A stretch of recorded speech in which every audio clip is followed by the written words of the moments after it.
Hi friends, ನಮಸ್ತೆ. ನಾನು Mallikarjun. Welcome to ಸ್ಪರ್ಧಾ ಕರ್ನಾಟಕ ಅಕಾಡೆಮಿ ಯೂಟ್ಯೂಬ್ ಚಾನಲ್. ಸ್ನೇಹಿತರೆ, ಇನ್ನೇನು ಬೀಟ್ ಫಾರೆಸ್ಟರ್ ಈಗಾಗಲೇ 1:20 ಲಿಸ್ಟ್ ಅನೌನ್ಸ್ ಮಾಡಿದ್ದೇನೆ. ಲ್ಯಾಂಡ್ ಸರ್ವೇರ್ ಎಕ್ಸಾಮು ಈಗ ನೆಕ್ಸ್ಟ್ ಅಪ್ಕಮಿಂಗ್ ಎಕ್ಸಾಮ್ ಆಗಿರ್ಬೋದು. ಕೆಲವೇ ದಿನಗಳಲ್ಲಿ ಇವೆರಡೂ ರಿಟರ್ನ್ ಎಕ್ಸಾಮ್ ಆಗೋ ಚಾನ್ಸಸ್ ಇದ್ದು, ಈ ಬೀಟ್ ಫಾರೆಸ್ಟಲ್ಲಿ 40 ಮಾರ್ಕ್ಸ್ ಮ್ಯಾಥ್ಸ್ ಇರುತ್ತೆ, ಲ್ಯಾಂಡ್ ಸರ್ವೇರಲ್ಲಿ 70 ಮಾರ್ಕ್ಸ್ ಮ್ಯಾಥ್ಸ್ ಇರುತ್ತೆ. ಇವೆರಡೂ ಎಕ್ಸಾಮ್ಸಲ್ಲಿ ಬರ್ತಕ್ಕಂಥ ಕೆಲವೊಂದು ಇಂಪಾರ್ಟೆಂಟ್ ಮ್ಯಾಥ್ಸ್ ಪ್ರಶ್ನೆಗಳನ್ನು ಯಾವ ರೀತಿ ಬಿಡಿಸ್ಬೋದು ಅಂತ ನಾನು ಈ ವಿಡಿಯೋದಲ್ಲಿ ನಿಮಗೆ ತೋರಿಸ್ಕೊಡ್ತೀನಿ. ಸ್ನೇಹಿತರು, ಅದಕ್ಕಿಂತ ಮುಂಚೆ ಸ್ಪರ್ಧಾ ಕರ್ನಾಟಕ ಅಕಾಡೆಮಿ ಯೂಟ್ಯೂಬ್ ಚಾನಲ್ಗೆ ನೀವು ಸಬ್ಸ್ಕ್ರೈಬ್ ಆಗಿಲ್ಲ ಅಂದರೆ ಸಬ್ಸ್ಕ್ರೈಬ್ ಆಗಿ, ಪಕ್ಕದಲ್ಲಿ ಬರೋ ಬೆಲ್ ಐಕನ್ ಪ್ರೆಸ್ ಮಾಡಿ ನೋಟಿಫೈ ಆಗಿರಿ. ಹಾಗೆ ಸ್ಪರ್ಧಾ ಕರ್ನಾಟಕ ಅಕಾಡೆಮಿ ಆನ್ಲೈನ್ ಪ್ಲಾಟ್ಫಾರ್ಮಲ್ಲಿ ಈ GPST HSTR ಎಕ್ಸಾಮಿಗೆ ಸಂಬಂಧಪಟ್ಟಂತೆ ಆನ್ಲೈನ್ ಕೋರ್ಸಸ್ ಅವೈಲೇಬಲ್ ಇದೆ. ನೀವು ಗೂಗಲ್ ಪ್ಲೇಸ್ಟೋರಲ್ಲಿ ಹೋಗಿ ಸ್ಪರ್ಧಾ ಕರ್ನಾಟಕ ಅಕಾಡೆಮಿ ಆ್ಯಪನ್ನು ಡೌನ್ಲೋಡ್ ಮಾಡ್ಕೊಂಡು ಅದರ ಉಪಯೋಗ ಪಡಿಬೋದು. ಹಾಗೆ ಬೀಟ್ ಫಾರೆಸ್ಟರು, ಲ್ಯಾಂಡ್ ಸರ್ವೇರ್ ಎಕ್ಸಾಮ್ಗೆ ಫುಲ್ ಕೋರ್ಸು ಮತ್ತು ಓನ್ಲಿ ಮ್ಯಾಥ್ಸ್ ಕ್ಲಾಸಸ್ ಕೂಡ ಸ್ಪರ್ಧಾ ಕರ್ನಾಟಕ ಅಕಾಡೆಮಿ ಆನ್ಲೈನ್ ಆ್ಯಪಲ್ಲಿ ಅಂದರೆ ಗೂಗಲ್ ಪ್ಲೇಸ್ಟೋರಲ್ಲಿ ಹೋಗಿ ಡೌನ್ಲೋಡ್ ಮಾಡ್ಕೊಂಡ್ರೆ ನಿಮಗೆ ಆನ್ಲೈನ್ ಕ್ಲಾಸಸ್ ಕೂಡ ಅವೈಲೇಬಲ್ ಇದೆ. Syllabus wise, topic wise with question paper analysis ಎಲ್ಲವೂ ಕೂಡ ನಾವು ಆನ್ಲೈನಲ್ಲಿ ಮಾಡಿದ್ದೀವಿ. ಹೆಚ್ಚಿನ ಮಾಹಿತಿ ಬೇಕಂದರೆ ಇಲ್ಲಿ ಕಾಣಿಸ್ತಕ್ಕಂಥ ಮೊಬೈಲ್ ನಂಬರ್ 9071673831 ಕರೆ ಮಾಡಿ ಹೆಚ್ಚಿನ ಮಾಹಿತಿಯನ್ನು ಪಡಿತಾ ಬನ್ನಿ ಅಂತ ಹೇಳ್ತಾ, ಮೊದಲನೇ ಪ್ರಶ್ನೆ ಏನಿದೆ ಅಂತ ನೋಡ್ತಾ ಬರೋಣ. The number of arranging 7 different books in an almirah is ಅಂತ ಇದೆ. ಒಂದು ಕಪಾಟಿನಲ್ಲಿ ಇಲ್ಲಿ 7 ಬಿಟ್ಟೋಗಿದೆ. 7 ಬೇರೆ ಬೇರೆ ಪುಸ್ತಕಗಳನ್ನು ಎಷ್ಟು ವಿಧಗಳಾಗಿ ಜೋಡಿಸಬಹುದು ಅಂತ ಕೇಳಿದ್ದಾನೆ. ನೋಡ್ರಿ, ಒಂದು ಡೆಸ್ಕ್ ಮೇಲೆ ಅಥವಾ ಒಂದು ಟೇಬಲ್ ಮೇಲೆ 7 ಡಿಫ್ರೆಂಟ್ ಬುಕ್ಸನ್ನು, 7 ಬೇರೆ ಬೇರೆ ಪುಸ್ತಕಗಳನ್ನು ಎಷ್ಟು ಡಿಫ್ರೆಂಟ್ ವೇಸಲ್ಲಿ, ಎಷ್ಟು ಬೇರೆ ಬೇರೆ ವಿಧಗಳಾಗಿ ಜೋಡ್ಸೋಕ್ಕೆ ಸಾಧ್ಯತೆ ಇದೆ ಅಂತ ಕ್ವಶನ್ ಕೇಳಿದ್ದಾನೆ. For example, Kannada, English, Hindi, ಆಮೇಲೆ ಫಿಸಿಕ್ಸು, ಕೆಮಿಸ್ಟ್ರಿ, ಮ್ಯಾಥ್ಸು, ಬಯಾಲಜಿ ಅಂತ 7 ಡಿಫ್ರೆಂಟ್ ಪುಸ್ತಕಗಳನ್ನು ಎಷ್ಟು ಡಿಫ್ರೆಂಟ್ ವೇಸಲ್ಲಿ ಜೋಡಿಸ್ಬೋದು ಅಂತ ಕೇಳಿದ್ದಾನೆ. ಇಲ್ಲಿ 7 ಪುಸ್ತಕಗಳನ್ನು ಈ ರೀತಿ ಜೋಡಿಸಿ ಇಲ್ಲಿ ಒಂದು ವಿಧ ಆಯಿತು. ಅದೇ ರೀತಿ ಕನ್ನಡ, ಇಂಗ್ಲೀಷು, ಹಿಂದಿ ಅಂತ ಬರ್ಕೊಂಡು ಫಿಸಿಕ್ಸು, ಕೆಮಿಸ್ಟ್ರಿ, ಬಯಾಲಜಿ ಮೇಲೆ ಬರೆದು ಮ್ಯಾಥ್ಸ್ ಕೆಳಗಡೆ ಇಟ್ವಿ ಅಂದರೆ ಇದು ಜೋಡಣೆಯ ಮತ್ತೊಂದು ವಿಧ ಆಯಿತು.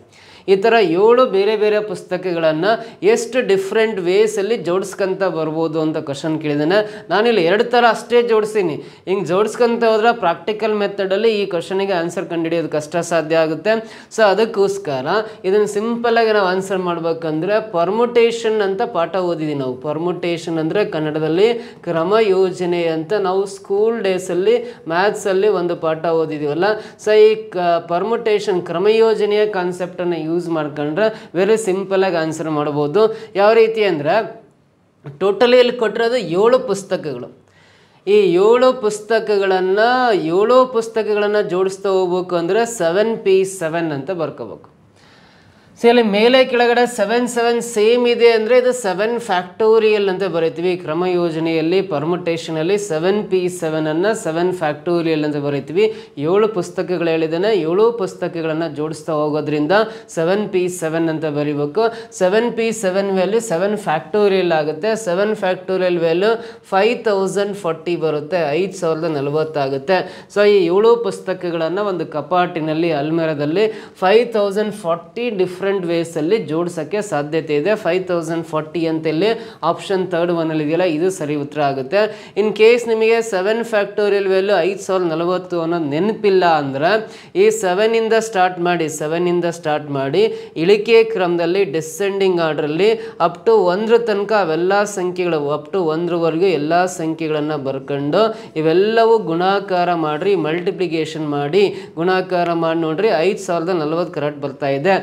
ನೆನಪಿದ್ರೆ ಡೈರೆಕ್ಟಾಗಿ ಬರೀಬೇಕು, ನೆನಪಿಲ್ಲ ಅಂದರೆ 7ರಿಂದ ಸ್ಟಾರ್ಟ್ ಮಾಡಿ 1 ತನಕ ಎಲ್ಲ ಸಂಖ್ಯೆಗಳನ್ನು ಬರ್ಕೊಂಡು ಮಲ್ಟಿಪ್ಲಿಕೇಶನ್ ಮಾಡಿದಾಗ 7 ಫ್ಯಾಕ್ಟೋರಿಯಲ್ ವ್ಯಾಲ್ಯೂ 5040 ಬರೋದ್ರಿಂದ ಈ 7 ಪುಸ್ತಕಗಳನ್ನು 5040 ಡಿಫ್ರೆಂಟ್ ವೇಸಲ್ಲಿ ಅರೇಂಜ್ ಮಾಡ್ಲಿಕ್ಕೆ ಸಾಧ್ಯತೆ ಇದೆ. ಆಪ್ಷನ್ 3 ಸರಿ ಉತ್ತರ ಆಗುತ್ತೆ. ನೆಕ್ಸ್ಟ್ ಕ್ವಶನ್ ಬರೋಣ. The number of diagonal that can be drawn in a 5-sided figure is ಅಂತ ಇದೆ. 5 ಬಾಹುಗಳನ್ನು ಹೊಂದಿರುವ ಚಿತ್ರದಲ್ಲಿ ಎಷ್ಟು ಕರ್ಣಗಳನ್ನು ಎಳೆಯಬಹುದು ಅಂತ ಕ್ವಶನ್ ಕೇಳಿದ್ದಾನೆ. 5 ಬಾಹುಗಳನ್ನು ಹೊಂದಿರೋ ಚಿತ್ರದಲ್ಲಿ ಎಷ್ಟು ಕರ್ಣಗಳನ್ನು ಎಳೆಯಬಹುದು? The number of diagonals can be drawn in a 5-sided polygon ಅಂತ ಕೊಟ್ಟಿದ್ದಾನೆ, ಅಥವಾ 5-sided ಫಿಗರ್. ಸೊ ನೋಡ್ರಿ 5 ಬಾಹುಗಳೆಲ್ಲ ಹೊಂದಿರೋ ಆಕೃತಿಗೆ ನಾವೇನಂತ ಕರಿತೀವಿ ಅಂತ ಗೊತ್ತಿರಬೇಕು. 5 ಬಾಹುಗಳನ್ನು ಹೊಂದಿರೋ ಆಕೃತಿಗೆ ನಾವು ಪಂಚಭುಜಾಕೃತಿ ಅಂತ ಕರಿತೀವಿ. 5 ಬಾಹುಗಳನ್ನು ಹೊಂದಿರೋ ಆಕೃತಿಗೆ ಪಂಚಭುಜಾಕೃತಿ, ಇಂಗ್ಲೀಷಲ್ಲಿ ಪೆಂಟಾಗಾನ್ ಅಂತ ಕರಿತೀವಿ. ಸೊ ಈ 5 ಬಾಹುಗಳನ್ನು ಹೊಂದಿರೋ ಆಕೃತಿಯಲ್ಲಿ ಎಷ್ಟು ಡಯಾಗ್ನಲ್ಸ್ ಕರ್ಣಗಳನ್ನು ಎಳಿಬಹುದು ಅಂತ ಕ್ವಶನ್ ಕೇಳಿದಾಗ ನಾನು ಈ 5 ಬಾಹುಗಳನ್ನು ಹೊಂದಿರೋ ಆಕೃತಿ ಹೆಸರು ಬರಿತೀನಿ. ABCDE ಅನ್ನೋದು ಪಂಚಭುಜಾಕೃತಿ, ಇಂಗ್ಲೀಷಲ್ಲಿ ಪೆಂಟಾಗಾನ್ ಅಂತ ಕರಿತೀವಿ. ಇಲ್ಲಿ ಡಯಾಗ್ನಲ್ಸ್ ಅಂದರೆ ನಾವು ನಾನ್ ಅಡ್ಜಸೆಂಟ್ ಪಾಯಿಂಟ್ಸನ್ನು ಡ್ರಾ ಮಾಡಬೇಕು. ಅನುಕ್ರಮವಲ್ಲದ ಬಿಂದುಗಳನ್ನು ಸೇರಿಸಿದಾಗ ಸಿಗ್ತಕ್ಕಂಥದ್ದನ್ನ ನಾವು ಕರ್ಣ ಅಂತ ಕರಿತೀವಿ, ಡಯಾಗ್ನಲ್ ಅಂತ ಕರಿತೀವಿ. ಅಂದರೆ ಎನಿಂದ ಸಿಗೆ ಡ್ರಾ ಮಾಡ್ತೀವಲ್ಲ, ಇದು ಡಯಾಗ್ನಲ್ ಆಗುತ್ತೆ AC ಅನ್ನೋದು. ಅದೇ ಥರ ಎಗೂ ಡಿನೂ ಜಾಯಿನ್ ಮಾಡಿದ್ರೆ AD ಅನ್ನೋದು ಕೂಡ ಡಯಾಗ್ನಲ್ ಆಗುತ್ತೆ. B ಮತ್ತು D ಜಾಯಿನ್ ಮಾಡಿದ್ರೆ BD ಅನ್ನೋದು ಡಯಾಗ್ನಲ್ ಆಗುತ್ತೆ. B ಮತ್ತು Eನ ಡ್ರಾ ಮಾಡ್ತೀನಿ, BE ಅನ್ನೋದು ಡಯಾಗ್ನಲ್ ಆಗುತ್ತೆ. ಸೊ ಒಟ್ಟು 4 ಆದವು. ಮತ್ತು C ನಿಂದ Eಗೆ ಜಾಯಿನ್ ಮಾಡ್ತಾ ಇದ್ವಿ, 5 ಡಯಾಗ್ನಲ್ಸ್ ಆದವು. ಡಿನಿಂದ ಆಲ್ರೆಡಿ 2 ಇದ್ದಾವೆ, ಇನಿಂದ 2 ಇದ್ದಾವೆ, ಎನಿಂದ 2 ಇದ್ದಾವೆ, ಬಿನಿಂದ 2 ಇದ್ದಾವೆ, ಮತ್ತು ಇನ್ಯಾವು ಜಾಯಿನ್ ಮಾಡೋಕ್ಕೆ ಬರಲ್ಲ. ಟೋಟಲ್ ಇಲ್ಲಿ ಡಯಾಗ್ನಲ್ಸ್ ಎಷ್ಟು ಡ್ರಾ ಮಾಡಿದ್ವಿ ಅಂದರೆ 5ನ್ನ ಡ್ರಾ ಮಾಡಿದ್ವಿ. ಸೊ 5 ಬಾಹುಗಳಿದಾವೆ ಅಂದರೆ 5 ಡಯಾಗ್ನಲ್ಸ್ ಏನು ಬರಲ್ಲ. ಸೊ ಈ ಪಂಚಭುಜಾಕೃತಿಯಲ್ಲಿ ಮಾತ್ರ 5 ಬಾಹುಗಳಿದಾವೆ, 5 ಡಯಾಗ್ನಲ್ಸ್ ಎಳಿಬೋದು. ಬಟ್ ಬೇರೆ ಆಕೃತಿಯಲ್ಲಿ 4 ಬಾಹು ಇದ್ರೆ 4, 6 ಬಾಹುಗಳಿದ್ರೆ 6, 7 ಬಾಹುಗಳಿದ್ರೆ 7, ಆ ಥರ ಬರಲ್ಲ. ಆ ಥರ ಮ್ಯಾಜಿಕ್ ಏನಿಲ್ಲ ಇಲ್ಲಿ. ಸೊ ಟೋಟಲಿ ಪಂಚಭುಜಾಕೃತಿಯಲ್ಲಿ 5 ಕರ್ಣಗಳನ್ನು ಎಳಿಬೋದು. ಬೇರೆ ಬೇರೆ ಆಕೃತಿಯಲ್ಲಿ ಬೇರೆ ಬೇರೆ ನಂಬರ್ ಸಿಗ್ತಾ ಹೋಗುತ್ತೆ. ಸೊ ಇದು ನಾವು ಪಂಚಭುಜಾಕೃತಿಯನ್ನು ಬರ್ಕೊಂಡು ಅದರಲ್ಲಿ ಕರ್ಣಗಳನ್ನು ಎಳೆದು ಕೌಂಟ್ ಮಾಡಿದ್ರೆ 5 ಡಯಾಗ್ನಲ್ಸ್ ಇದಾವೆ, 5 ಕರ್ಣಗಳು. ಅಥವಾ ಇದನ್ನು ಕಾಂಬಿನೇಷನ್ ಕಾನ್ಸೆಪ್ಟ್, ವಿಕರ್ಣ ಅಂತ ಬರುತ್ತೆ, ಪರ್ಮುಟೇಷನ್ ಅಂಡ್ ಕಾಂಬಿನೇಷನ್ ಅಂತ ಓದ್ತೀವಲ್ಲ, ಈ ಕಾಂಬಿನೇಷನ್ ಕಾನ್ಸೆಪ್ಟ್ ವಿಕಲ್ಪದ ಒಂದು ಕಾನ್ಸೆಪ್ಟ್ ಅನ್ನ ತಿಳ್ಕೊಂಡಿದ್ರು ಕೂಡ ಕರ್ಣಗಳ ಸಂಖ್ಯೆಯನ್ನ ಕಂಡುಹಿಡಿಬಹುದು. ಕರ್ಣಗಳ ಸಂಖ್ಯೆ ಅಂದ್ರೆ ವಿತೌಟ್ ಡಯಾಗ್ರಾಮ್ ಆನ್ಸರ್ ಮಾಡ್ಬೇಕಂದ್ರೆ ನಂಬರ್ ಆಫ್ ಡಯಾಗ್ನಲ್ಸ್ ಅಂತ ಬರೀತೀವಿ. ಕರ್ಣಗಳ ಸಂಖ್ಯೆ ಕಂಡುಹಿಡಿಯೋದು. ನಂಬರ್ ಆಫ್ ಡಯಾಗ್ನಲ್ಸ್ ಅಂದ್ರೆ ಕರ್ಣಗಳ ಸಂಖ್ಯೆ ಕಂಡುಹಿಡಿಯಲಿಕ್ಕೆ NC2 - N ಅಂತ ಒಂದು ಫಾರ್ಮುಲಾ ಇದೆ. N ಅಂದ್ರೆ ಎಷ್ಟು ಬಾಹುಗಳನ್ನು ಹೊಂದಿದೆ, 5 ಬಾಹುಗಳನ್ನು ಹೊಂದಿರುವ ಆಕೃತಿ ಎಲ್ಲ. N ಇದ್ದತ್ರ 5 ಬರ್ಕೊಂಡು, C ಬರ್ಕೊಂಡು 2 ಬರ್ಕೊಳ್ರಿ, -N ಅಂದ್ರೆ 5 ಬರುತ್ತೆ. ಈ 5C2 ವ್ಯಾಲ್ಯೂ ಕಂಡುಹಿಡ್ಕೋಬೇಕು. ಸೈಡಲ್ಲಿ ಹಾಕೊಂಡು ಕಂಡುಹಿಡಿತಾ ಇದೀನಿ. 5C2 ಅಂದ್ರೆ 5 ಇಂದ ಸ್ಟಾರ್ಟ್ ಮಾಡಿ ಇಳಿಕೆ ಕ್ರಮದಲ್ಲಿ 2 ಸಂಖ್ಯೆ ಬರ್ಕೊಂಡು, ಕೆಳಗಡೆ 2 ಇದೆ ಅಂದರೆ 2 ಇಂದ ಸ್ಟಾರ್ಟ್ ಮಾಡಿ 1 ತನಕ ಬರೀಬೇಕು. ಇಲ್ಲಿ 5 ಇಂದ ಸ್ಟಾರ್ಟ್ ಮಾಡಿ 2 ಇದೆ ಅಂದರೆ 2 ನಂಬರ್ಸ್ ಬರೀಬೇಕು. ಡಿವೈಡ್ ಬೈ ಕೆಳಗಡೆ 2 ಇರೋದ್ರಿಂದ 2 × 1 ಹಾಕೊಂಡು 2 1 2 2 4 ಕ್ಯಾನ್ಸಲ್ ಆಗುತ್ತೆ. 5 × 2 ಅಂದರೆ 10 ಬರುತ್ತೆ. ಸೊ 5C2 ವ್ಯಾಲ್ಯೂ 10 ಬರುತ್ತೆ. -5 ಬರ್ಕೊಂಡು 10 - 5 ಅಂದರೆ 5 ಬರ್ತಾ ಇದೆ. ಅಂದರೆ ಪಂಚಭುಜಾಕೃತಿಯಲ್ಲಿ 5 ಕರ್ಣಗಳನ್ನ ಎಳಿಬಹುದು. ಸೊ ಇಲ್ಲಿ 5 ಅಂತ ನಾವು ಪ್ರಾಕ್ಟಿಕಲ್ ಆಗೂ ಮಾಡಿ ನೋಡಿದ್ವಿ, ಅಥವಾ ಕಾಂಬಿನೇಷನ್ ಕಾನ್ಸೆಪ್ಟ್ ಯೂಸ್ ಮಾಡ್ಕೊಂಡ್ರು 5 ಕರ್ಣ ಎಳಿತಾ ಇದೀವಿ. ಆಪ್ಷನ್ 4th ಒನ್ನಲ್ಲಿದೆ. This is the right answer ಅಂತ ಹೇಳ್ಬೋದು. ಕ್ಲಿಯರ್ ಆಗಿ ಗೊತ್ತಾಯ್ತಾ? ಸೊ ನೆಕ್ಸ್ಟ್ ಕ್ವಶನ್ ಬರೋಣ. So if 2x plus 7 divided by x minus 5 equal to 5/7, then the value of x is ಅಂತ ಇಲ್ಲೊಂದು ಸಮೀಕರಣ ಕೊಟ್ಟಿದ್ದಾನೆ. ಸಮೀಕರಣ ಬಿಡಿಸಿದಾಗ x ನ ಬೆಲೆ ಎಷ್ಟು ಬರುತ್ತೆ ಅಂತ ಕ್ವಶನ್ ಅಲ್ಲಿ ಕೇಳಿದ್ದಾನೆ. Very simple. First of all ಇವೆರಡು ಕ್ರಾಸ್ ಮಲ್ಟಿಪ್ಲಿಕೇಶನ್, ಊರೇ ಗುಣಾಕಾರ ಮಾಡೋಣ. ಊರೇ ಗುಣಾಕಾರ ಮಾಡಿದಾಗ 7 × 2 ಅಂದರೆ 14x ಆಗುತ್ತೆ, ಪ್ಲಸ್ 7 × 7 ಅಂದರೆ 49 ಬರುತ್ತೆ. ಈಕ್ವಲ್ ಟು ಹಾಕೊಂಡು 5ರಿಂದ ಇವೆರಡು ಮಲ್ಟಿಪ್ಲೈ ಮಾಡ್ರಿ. 5 × x ಅಂದರೆ 5x - 5 25 ಬರುತ್ತೆ. ಇವಾಗ ಏನು ಮಾಡೋಣ, ಈ 5x ಲೆಫ್ಟ್ ಸೈಡಿಗೆ ತಗೊಂಬರೋಣ. 14x ಅಲ್ಲಿ 5x ಮೈನಸ್ ಮಾಡ್ತಾ ಇದೀವಿ. ಇಲ್ಲಿ ರೈಟ್ ಸೈಡಲ್ಲಿ -25 ಇದೆ. ಈ +49 ರೈಟ್ ಸೈಡಿಗೆ ಬಂದಾಗ -49 ಆಗಿರುತ್ತೆ.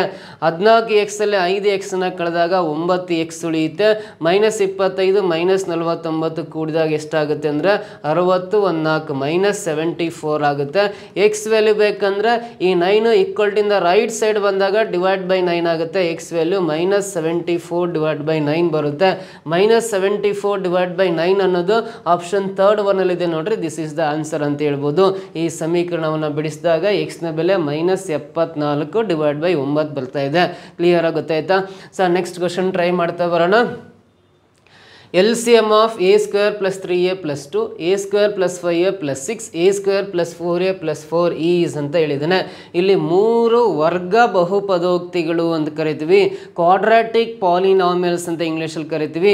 3 ವರ್ಗ ಬಹುಪದೋಕ್ತಿಗಳನ್ನು ಕೊಟ್ಟು ಇವುಗಳ ಲಾಸಹ LCM ಎಷ್ಟು ಕಂಡುಹಿಡಿರಿ ಅಂತ ಪ್ರಶ್ನೆ ಕೇಳಿದಾಗ ನೋಡ್ರಿ, ಮೊದಲನೇ ವರ್ಗ ಬಹುಪದೋಕ್ತಿ a² + 3a + 2 ಅಂತ ಇದೆಯಲ್ಲ. ಸೊ ಇದರ ಅಪವರ್ತನಗಳನ್ನು ಬರಿಬೇಕು. ಇದರ ಫ್ಯಾಕ್ಟರ್ಸನ್ನು ಬರೀಬೇಕು. ಇಲ್ಲಿ ಲಾಸ್ಟ್ ಕಾನ್ಸ್ಟೆಂಟ್ ಟರ್ಮ್ 2 ಇದೆ, ಎ ಸ್ಕ್ವೇರ್ ಪಕ್ಕ ಏನಿಲ್ಲ ಅಂದ್ರೆ 1 ಇರುತ್ತೆ. ಸೊ 2 ಇಂಟು 1 ಮಲ್ಟಿಪ್ಲೈ ಮಾಡಿದಾಗ 2 ಬರುತ್ತೆ. 2ಗೆ ಫ್ಯಾಕ್ಟರ್ಸ್ ಬರೆಯೋದಾದರೆ ನಾವು 2 1 2 ಅಂತ ಬರಿಬೋದು. ಇಲ್ಲಿ ಪ್ಲಸ್ ಇಲ್ಲೂ ಪ್ಲಸ್ ಆಗ್ತಾಗ ಇವೆರಡು ಗುಣಾಕಾರ ಮಾಡಿದ್ರೆ ಇದಕ್ಕೆ ಸಮ ಆಗುತ್ತೆ. 2 ಪ್ಲಸ್ ಇರೋದ್ರಿಂದ ಕೂಡಿದರೆ +3 ಅನ್ನೋದು ಮಧ್ಯ ಸಂಖ್ಯೆಗೆ ಸಮ ಆಗುತ್ತೆ ಇರೋದ್ರಿಂದ. ಸೊ ಇವಾಗ ನೋಡ್ರಿ ಎ ಸ್ಕ್ವೇರ್ ಇದೆಯಲ್ಲ, ಎ ಮತ್ತು ಎ ಅಂತ 2 ಸಲ ಬರ್ಕೊಂಡು ಇಲ್ಲಿ ಒಂದು ಅಪವರ್ತನ +2 ಇದೆ, ಮತ್ತೊಂದು +1 ಇರೋದ್ರಿಂದ a + 2 ಅಂತ ಒಂದು ಫ್ಯಾಕ್ಟರು, a + 1 ಅಂತ ಮತ್ತೊಂದು ಫ್ಯಾಕ್ಟರ್ಸ್ ಬರಿತೀವಿ. a + 2 a + 1 ಅನ್ನೋದು ಈ ವರ್ಗ ಬಹುಪದೋಕ್ತಿಯ ಅಪವರ್ತನಗಳಾಗ್ತವೆ. ಸೊ ಅದೇ ರೀತಿ ಎರಡನೇ ವರ್ಗ ಬಹುಪದೋಕ್ತಿ ಏನಿದೆ ಅಂದರೆ a² + 5a + 6 ಇದರ ಫ್ಯಾಕ್ಟರ್ಸ್ ಅಪವರ್ತನಗಳನ್ನು ಬರೆಯೋದಾದರೆ ಇಲ್ಲಿ 6 ಇದೆ, ಅಲ್ಲಿ ಏನಿಲ್ಲ ಅಂದರೆ 1 ಇರುತ್ತಲ್ಲ, 6 ಬರ್ಕೊಂಡು 6ಕ್ಕೆ ಫ್ಯಾಕ್ಟರ್ಸ್ ಬರೆಯೋಣ. 6 ಫ್ಯಾಕ್ಟರ್ಸ್ ಬರೆಯೋದಾದರೆ 3 2 6 ಅಂತ ಬರ್ಕೊಂಡು +3 +2 ಹಾಕೊಳ್ಳೋಣ. +3 +2 ಅಂದರೆ ನೋಡ್ರಿ 3 2 6 ಗುಣಾಕಾರ ಮಾಡ್ರಿ ಇದಕ್ಕೆ ಸಮ ಆಗುತ್ತೆ.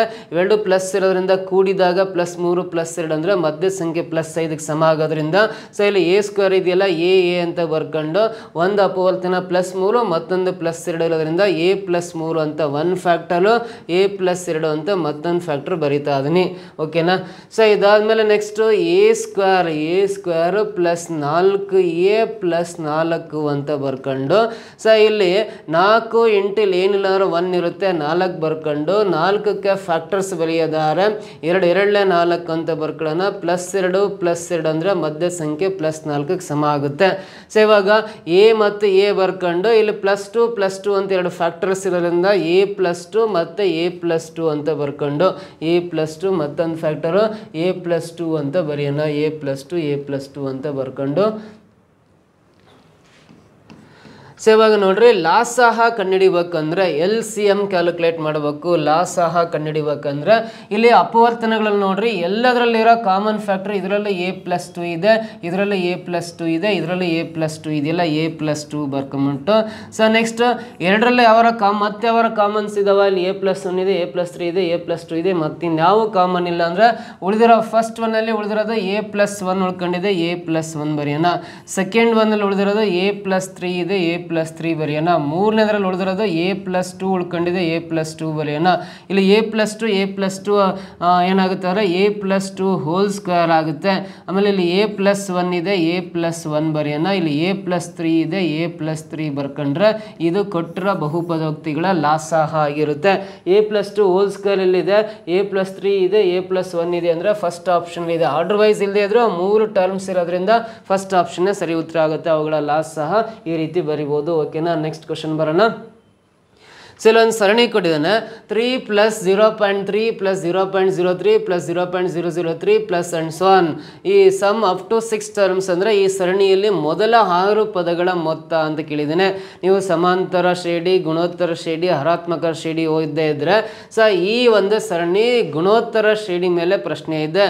ಗುಣೋತ್ತರ ಶ್ರೇಣಿ ಅಂದರೆ ಇದರಲ್ಲಿರೋ ಮೊದಲನೇ ಸಂಖ್ಯೆ a = 3 ಅಂತ ಬರ್ಕೋಬೇಕು. ಫಸ್ಟ್ ಟರ್ಮ್ a = 3 ಅಂತ ಬರ್ಕೊಂಡು ಗುಣೋತ್ತರ ಶ್ರೇಣಿಯಲ್ಲಿ ಸಾಮಾನ್ಯ ಅನುಪಾತ ಬರುತ್ತೆ. ಅಂದ್ರೆ ಸೆಕೆಂಡ್ ಟರ್ಮ್ 0.3 ಅನ್ನ ಮೊದಲನೇ ಟರ್ಮ್ 3 ಇಂದ ಡಿವೈಡ್ ಮಾಡ್ಕೊಂಡ್ರೆ ಕಾಮನ್ ರೇಷಿಯೋ ಸಿಗುತ್ತೆ ನಮಗೆ. ಸೊ 0.3 / 3 ಅಂದ್ರೆ ಪಾಯಿಂಟ್ ಇಂದ ಬಲಕ್ಕೆ 1 ಅಂಕಿ ಇರೋದ್ರಿಂದ ಈ ಪಾಯಿಂಟ್ ತೆಗಿತಾ ಇದೀವಿ ಅಂದ್ರೆ ಕೆಳಗಡೆ 1 0 ಎಕ್ಸ್ಟ್ರಾ ಹಾಕೋಬೇಕು. ಈ 0 ಏನು ವ್ಯಾಲ್ಯೂ ಇರಲ್ಲ. ಪಾಯಿಂಟ್ ಇಂದ ಬಲಕ್ಕೆ 1 ಅಂಕಿ ಇದೆ ಅಂದ್ರೆ ಕೆಳಗಡೆ 1 0 ಎಕ್ಸ್ಟ್ರಾ ಹಾಕೊಂಡ್ರೆ ಪಾಯಿಂಟ್ ಹೋಗುತ್ತೆ. 3 1 3 10 30 ಕ್ಯಾನ್ಸಲ್ ಆಗಿ ಇದರ ಸಾಮಾನ್ಯ ಅನುಪಾತ ಕಾಮನ್ ರೇಷಿಯೋ 1/10 ಬರುತ್ತೆ. ಮೊದಲನೇ ಪದ 3 ಅಂತ ಬರ್ಕೊಂಡು 6 ಪದಗಳ ಮೊತ್ತ ಅಂದ್ರೆ n = 6 ಬರೆಯೋಣ. ಇಲ್ಲಿ ನೋಡ್ರಿ ಸಾಮಾನ್ಯ ಅನುಪಾತ 1/10 ಇದೆಯಲ್ಲ, ಅದು 0.1 ಇದ್ದಂಗೆ. 1/10 ಅಂದ್ರೆ 10ರಿಂದ 1 ಡಿವೈಡ್ ಮಾಡ್ರಿ 0.1 ಬರುತ್ತೆ. 0.1 ಅಂದ್ರೆ ಇದು <1, 1ಕ್ಕಿಂತ ಕಡಿಮೆ ಅಂತ. ಸೊ ನೋಡ್ರಿ ಸಾಮಾನ್ಯ ಅನುಪಾತ 1ಕ್ಕಿಂತ ಕಡಿಮೆ ಇದ್ದಾಗ ಸಮಾಂತರ ಶ್ರೇಣಿಯ ಪದಗಳ ಮೊತ್ತ ಕಂಡುಹಿಡಿಯೋ formula Sn = a × 1 - r⁴n / 1 - r ಅಂತ ಬರ್ಕೊಂಡು ಸೊ ಕ್ಯಾಲ್ಕುಲೇಟ್ ಮಾಡ್ತಾ ಬರೋಣ. ಏನಾಗುತ್ತೆ ನೋಡ್ರಿ ಇಲ್ಲಿ a ಅಂದರೆ ಮೊದಲ ಪದ 3 ಬರೆಯೋಣ. 1 - r ಅಂದರೆ ಎಷ್ಟಿದೆ ಅಂದರೆ 1/10 ಇದೆ. 1/10 ಹೋಲ್ ಪವರ್ n ಅಂದರೆ 6 ಇದೆ, 6 ಬರೆಯೋಣ. / 1 - 1/10 ಬರ್ಕೊಂಡು ಸಿಂಪ್ಲಿಫೈ ಮಾಡೋಣ. 3 ಬರೆಯೋಣ ಇಲ್ಲಿ. ಸೊ ಇಲ್ಲಿ 1 ಮೈನಸ್ 1 ಡಿವೈಡ್ ಬೈ 10⁻6 ಆಗುತ್ತೆ. ಸೊ ಇಂಟು ಹಾಕೋಣ, ಈ ಡಿವೈಡ್ ಬೈ ಸೈನ್ ತೆಗೆದು ಇಂಟು ಹಾಕಿ ಇದಿಷ್ಟು ಸಿಂಪ್ಲಿಫೈ ಮಾಡಿದ್ರೆ 10 1 10 ಮೈನಸ್ 1 9 9/10 ಆಗುತ್ತೆ. ಅದು ಕೆಳಗಿಂದ ಇದಿಷ್ಟು ಸಿಂಪ್ಲಿಫೈ ಮಾಡಿದ್ರೆ 9/10 ಆಗುತ್ತೆ. ಈ ಡಿವೈಡ್ ಬೈ ಸಿಂಬಲ್ ತೆಗೆದು ಇಂಟು ಹಾಕಿದಾಗ 9/10 ಇರೋದು 10/9 ಆಗಿ ಚೇಂಜ್ ಆಗುತ್ತೆ, 10/9 ಆಗುತ್ತೆ. 3 1 3 3 9 ಕ್ಯಾನ್ಸಲ್ ಆಗುತ್ತೆ. ಸೊ ಇಲ್ಲಿ 10⁻6 ಇಂಟು 1 ಅಂದರೆ 10⁻6 ಮೈನಸ್ 1 ಬರ್ಕೊಂಡು ಕೆಳಗಡೆ 10⁻6 ಬರ್ಕೊಂಡು, ಸೊ ಇಲ್ಲಿ ಇಂಟು 10/3 ಬರುತ್ತೆ, 10/3 ಬರುತ್ತೆ. ಸೊ ಇದನ್ನ ಸಿಂಪ್ಲಿಫೈ ಮಾಡಿ ಬರ್ಕೊಂಡ್ವಿ ಅಂದರೆ ನಾವು, ಸೊ 10 ಇಂಟು 10⁻6 ಅಥವಾ 10 ಇಲ್ಲಿ 10⁻6 ಅಲ್ಲಿ 1 ಕ್ಯಾನ್ಸಲ್ ಆದರೆ 10⁻6 ಮೈನಸ್ 1 ಬರ್ಕೊಂಡು 3 ಇದೆ ಕೆಳಗಡೆ, 3 ಇಂಟು 10⁻5 ಬರಿಬೇಕು. ಇಲ್ಲ 6ಅಲ್ಲಿ 1 ಅಷ್ಟೇ ಕ್ಯಾನ್ಸಲ್ ಆಗಿದೆ, ಇನ್ನು 5 ಉಳಿತವಲ್ಲ. ಸೊ ಇದು ಫೈನಲ್ ಆನ್ಸರ್ ಆಗಿರುತ್ತೆ. 10⁻6 ಮೈನಸ್ 1 ಡಿವೈಡ್ ಬೈ 3 ಇಂಟು 10⁻5 ಅಂತ ಥರ್ಡ್ ಆಪ್ಷನಲ್ಲಿ ಇದಿಲ್ಲ, ಇದು ಮೊದಲ 6 ಪದಗಳ ಮೊತ್ತ ಆಗಿರುತ್ತೆ. Third option is the right answer ಅಂತ ಹೇಳ್ತೀವಿ. ಕ್ಲಿಯರ್ ಆಗಿ ಗೊತ್ತಾಯ್ತಾ? ನೆಕ್ಸ್ಟ್ ಕ್ವಶನ್ ಬರೋಣ. 5 a into 5 b equal to 5/30. Then the arithmetic mean between a and b. So 5ರ ಘಾತ a into 5ರ ಘಾತ b equal to 5/30 ಆದಾಗ a ಮತ್ತು b ಗಳ ಸಮಾಂತರ ಮಾಧ್ಯ ಕೇಳಿದಾನೆ. ಅರ್ಥಮೆಟಿಕ್ ಮೀನ್ ಎಷ್ಟು ಅಂತ ಕೇಳಿದಾನೆ. ಸೊ ನೋಡ್ರಿ, a ಮತ್ತು b ಗಳ ಸಮಾಂತರ ಮಾಧ್ಯ ಕಂಡುಹಿಡಿಯೋ ಫಾರ್ಮುಲಾ ಗೊತ್ತಿದೆ. ಅದನ್ನ a plus b divide by 2 ಅಂತ ಬರಿತೀವಿ. a plus b divide by 2 ಅನ್ನೋದು a ಮತ್ತು b ಗಳ ಸಮಾಂತರ ಮಾಧ್ಯ ಕಂಡುಹಿಡಿತಕ್ಕಂಥ ಫಾರ್ಮುಲಾ ಆಗಿರುತ್ತೆ.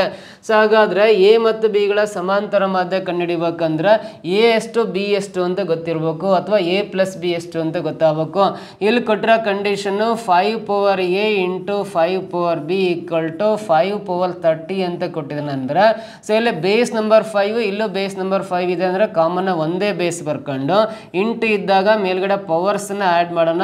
5/a ಪ್ಲಸ್ ಬಿ ಬರೆದು ಇಲ್ಲಿ 5/30 ಅಂತ ಬರೀತಾ ಇದೀನಿ. ಎರಡು ಕಡೆ 5 ಬೇಸ್ ಸೇಮ್ ಇದ್ದಾಗ ಕ್ಯಾನ್ಸಲ್ ಮಾಡಿ a plus B equal to 30 ಬರಿತೀನಿ. a plus B equal to 30 ಅಂತ ಬರ್ಕೊಂಡು ಇಲ್ಲಿ a ಪ್ಲಸ್ ಬಿ ವ್ಯಾಲ್ಯೂ 30 ಇದೆಯಲ್ಲ, ಇಲ್ಲಿ a ಪ್ಲಸ್ ಬಿ ಎದ್ದಾದ್ರೆ 30 ಹಾಕೊಂಡ್ರಿ ಅಂದ್ರೆ 30 ಡಿವೈಡ್ ಬೈ 2 ಹಾಕಿದ್ರಿ ಅಂದ್ರೆ 30ರ ಅರ್ಧ ಅಂದ್ರೆ 15 ಬರುತ್ತೆ. ಸೊ a ಅಂದ್ರೆ ಸಮಾಂತರ ಮಾಧ್ಯ 15 ಬಂತು ನೋಡ್ರಿ. ಎ ಮತ್ತು ಬಿ ಗಳ ನಡುವಿನ ಸಮಾಂತರ ಮಾಧ್ಯ 15 ಬರ್ತಾ ಇದೆ. ಆಪ್ಷನ್ ಸೆಕೆಂಡ್ ಒನ್ ಅಲ್ಲಿ ಇದೆ. This is the right answer ಅಂತ ಹೇಳ್ಬೋದು. ಎ ಪ್ಲಸ್ ಬಿ 30 ಬಂದಿದೆ ಅಂದ್ರೆ ಎ ಪ್ಲಸ್ ಬಿ ಹತ್ರ 30 ಆಗಿ ಸಮಾಂತರ ಮಾಧ್ಯ ಕಂಡುಹಿಡಿದ್ರೆ 15 ಬರ್ತಾ ಇದೆ. ಕ್ಲಿಯರಾ? ನೆಕ್ಸ್ಟ್ ಕ್ವಶನ್ ಬರೋಣ.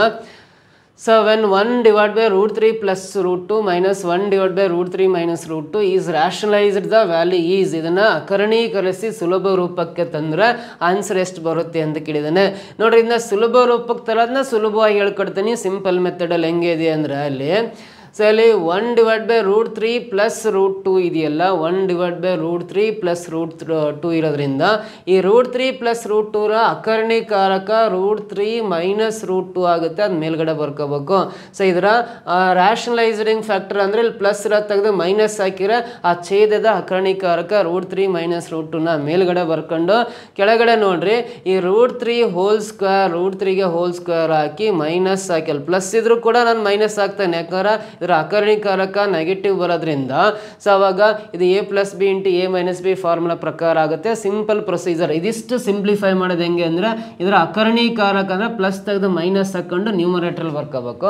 ಸೊ ಇದೇ √3 ಪ್ಲಸ್ ಇರೋದನ್ನ √3 ಮೈನಸ್ √2 ಬರ್ಕೊಂಡು ಎರಡಕ್ಕೂ ಇಂಡಿವಿಜುವಲ್ ಆಗಿ ಸ್ಕ್ವೇರ್ಸ್ ಹಾಕೊಳ್ರಿ. ಅದನ್ನ ರ್ಯಾಷನಲೈಸ್ ಮಾಡಿ ಸಿಂಪ್ಲಿಫೈ ಮಾಡ್ರೆ ಇದೇ ಬರುತ್ತೆ.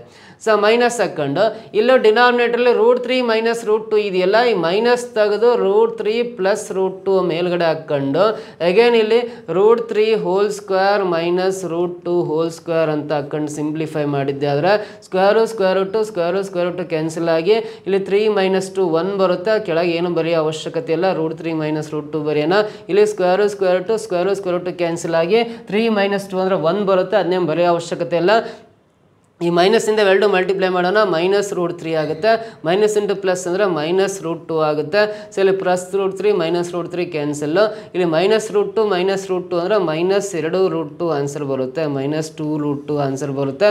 ಮೈನಸ್ 2√2 ಅಂತ ಫಸ್ಟ್ ಆಪ್ಷನಲ್ಲಿದೆ. ದಿಸ್ ಇಸ್ ದ ಆನ್ಸರ್ ಅಂತ ಹೇಳ್ತೀವಿ. ಕ್ಲಿಯರಾಗಿ ಗೊತ್ತಾಯ್ತಾ? ಸರ್ ನೆಕ್ಸ್ಟ್ ಕ್ವಶನ್ ಟ್ರೈ ಮಾಡೋಣ. So if root 7 plus 2 divided by root 7 minus 2 equal to a plus b root 7, then the values of a and b are respectively ಅಂತ ಕೇಳಿದಾನೆ.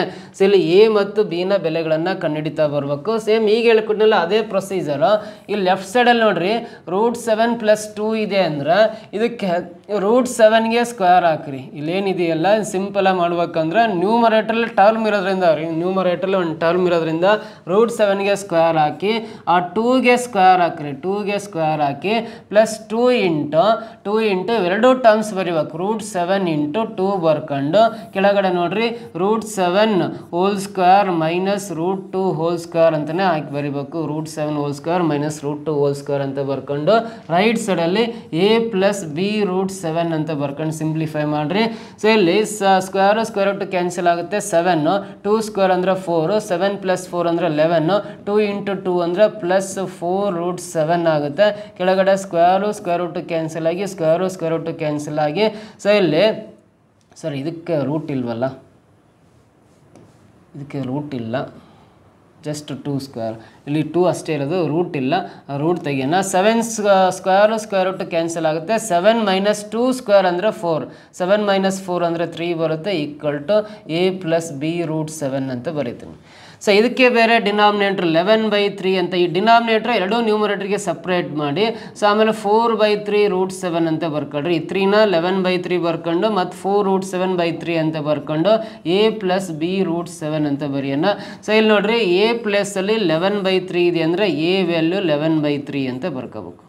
So ಇಲ್ಲಿ root 7 ಇದೆ, ಇಲ್ಲಿ root 7 ಇದೆ, ಕಾಮನ್ ಇದೆ. ಅಲ್ಲಿ B ಪ್ಲಸಲ್ಲಿ 4/3 ಇದೆಯಲ್ಲ, B value 4/3 ಅಂತ ಬರ್ಕೋಬೇಕು. ಎ ವ್ಯಾಲ್ಯೂ 11/3, ಬಿ ವ್ಯಾಲ್ಯೂ 4/3 ಬರುತ್ತೆ. ಎ ವ್ಯಾಲ್ಯೂ 11/3, ಬಿ ವ್ಯಾಲ್ಯೂ 4/3 ಅಂತ ಆಪ್ಷನ್ ಸೆಕೆಂಡ್ ಒನ್ನಲ್ಲಿದೆ. This is the right answer ಅಂತ ಹೇಳ್ಬೋದು. ಕ್ಲಿಯರ್ ಆಗಿ ಗೊತ್ತಾಯ್ತಾ? ಸೊ ನೆಕ್ಸ್ಟ್ ಇದನ್ನು ಬರ್ಕೊಂಡು ಆಮೇಲೆ ಮುಂದಿನ ಕ್ವಶನ್ ಬರೋಣ. The sum of root 8 plus root 12, 3 root 2 plus 4 root 3 plus root 27 minus root 8 is ಅಂತ ಕೇಳಿದಾನೆ ಇಲ್ಲಿ. ಸೊ ಈ ಮೂರನ್ನು ಕೂಡಿದಾಗ ಏನು ಬರುತ್ತೆ ಅಂದರೆ ಈ ರೂಟ್ 8ಅನ್ನು ಹಾಗೆ ಬರ್ಕೊಂಡಿರೋಣ. ಈ 12ಕ್ಕೆ ಪರ್ಫೆಕ್ಟ್ ಸ್ಕ್ವೇರ್ ರೂಟ್ ಇಲ್ಲಲ್ಲ, ಇದನ್ನ ಫ್ಯಾಕ್ಟರ್ಸ್ ಆಗಿ 4 ಮೂಲ 12 ಅಂತ ಬರೆಯೋಣ. ನಾವು ಬರೆಯೋ 1 ಫ್ಯಾಕ್ಟರ್ಗೆ ವರ್ಗಮೂಲ ಇರಬೇಕು, 4ಕ್ಕೆ ಸ್ಕ್ವೇರ್ ರೂಟ್ ಇದೆ. ಪ್ಲಸ್ ಇದನ್ನು ಪ್ಲಸ್ ಆಗಿ ಬರುತ್ತೆ, ಯಾಕಂದ್ರೆ ಕೂಡಬೇಕು. 3 ರೂಟ್ 2 ಆ್ಯಸ್ ಇಟ್ ಈಸ್ ಬರ್ಕೊಳ್ರಿ, 4 ರೂಟ್ 3 ಕೂಡ ಆ್ಯಸ್ ಇಟ್ ಈಸ್ ಬರ್ಕೊಳ್ರಿ. ಈ ಪ್ಲಸ್ ಈ 27ಗೆ ಪರ್ಫೆಕ್ಟ್ ಸ್ಕ್ವೇರ್ ರೂಟ್ ಇಲ್ಲ, 9 3s are 27 ಬರೆಯೋಣ. ಮೈನಸ್ ರೂಟ್ 8 ಅದನ್ನೇನು ಚೇಂಜಸ್ ಮಾಡೋ ಅವಶ್ಯಕತೆ ಇಲ್ಲ, ಅದು ಕ್ಯಾನ್ಸಲ್ ಆಗುತ್ತೆ, ಅದಕ್ಕೋಸ್ಕರ ಹಾಗೆ ಬರ್ಕೊಂಡಿನಿ. Plus root 8 lost in minus root 8 cancel. ಈ 4 ರೂಟಿಂದ ಆಚೆ ಬಂದರೆ 2 ಆಗುತ್ತೆ, 2 ರೂಟ್ 3 ಉಳಿಯುತ್ತೆ. ಪ್ಲಸ್ ಇದು 3 ರೂಟ್ 2 ಹಾಗೆ ಬರೀತಾ ಇದೀನಿ, ಇದು 4 ರೂಟ್ 3 ಹಾಗೆ ಬರೀತಾ ಇದೀನಿ.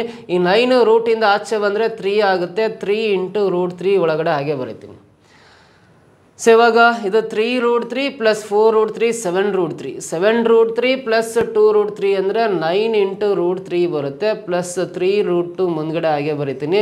9 ರೂಟ್ 3 ಪ್ಲಸ್ 3 ರೂಟ್ 2 ಆಗುತ್ತೆ, 9 ರೂಟ್ 3 ಪ್ಲಸ್ 3 ರೂಟ್ 2 ಅಂತ ಆಪ್ಷನ್ 4th ಒನ್ನಲ್ಲಿ ಇದೆಯಲ್ಲ, this is the answer. Clear ಆಗಿ ಗೊತ್ತಾಯ್ತಾ? ಸೊ ಇದು ಇವುಗಳ ಮೊತ್ತ ಇಷ್ಟು ಬರುತ್ತೆ. ನೆಕ್ಸ್ಟ್ ಕ್ವಶನ್ ಬರೋಣ.